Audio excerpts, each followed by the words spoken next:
Do you need some tasty local honey? What about decorations for your house? A nice crystal to spice up your room or a bike to get around town? What about a live baby sheep? This store has you covered, but don't be mistaken by the wide variety of products. This is a specialty shop, specializing in one very specific thing that New Mexicans love: chili. If you ever visit the quaint little town of Mesilla in New Mexico, this shop probably won't be the first thing that jumps out at you. However, you might start to notice the prominent mark left by the shop on the surrounding community. The more you start to look, the more you will notice strings of chili hanging outside of houses in the surrounding neighborhoods. What are these chilies and where do they come from? You'll never find another place like this anywhere.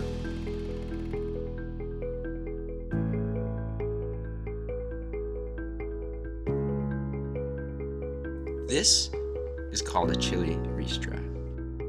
Ristras serve a simple purpose: allowing chili to fully dry and to be accessible for cooking. Yet they've come to be a staple of New Mexican culture. Where did ristras originate from? How are they made? And how does this shop keep up with intense demands of chili fanatics in the Mesilla Valley? One local legend has all of the answers.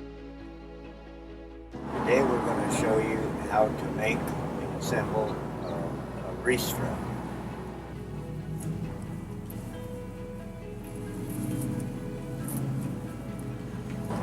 You'll see the voids in it, right in here and back in here. So the next layer.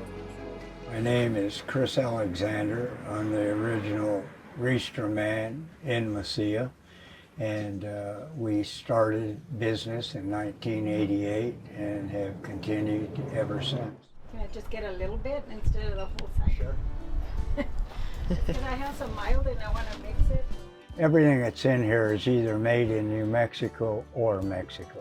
In my shop, you have to have chili every day, and we don't refrigerate, so we have to have it picked daily. And so we have different farms that grow different kinds for us so that we have the varieties that we have available to us all season long. Or tie it in a knot.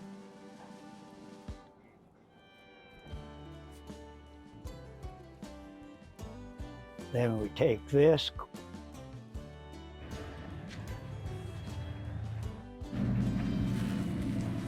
let me go get a little more chili.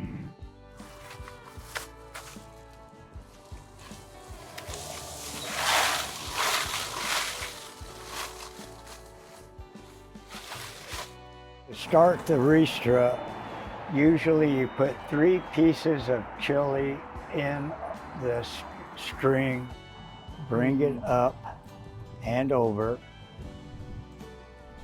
creating a loop or a cinch loop. People that eat a lot of chili can tell right away where it's coming from just by the flavor of it. What we're going to do is we're going to make the finishing touches to the ristra, which would be the top. Usually the chili is hung outside to dry, and you get birds and what have you that fly in and they land on the ristras and peck at the ristras.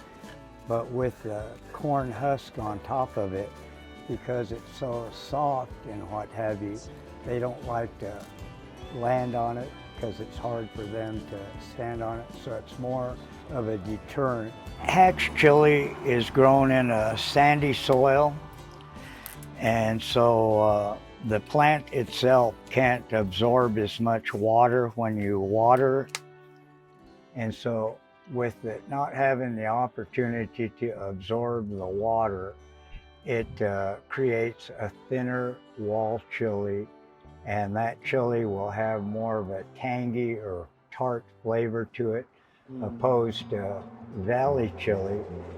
Valley chili is grown in a heavy clay soil, so the plant has more opportunity to absorb water.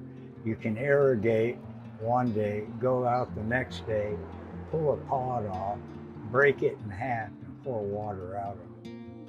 Lucky for us, The tradition of Ristra making and the thriving New Mexican passion for chili isn't going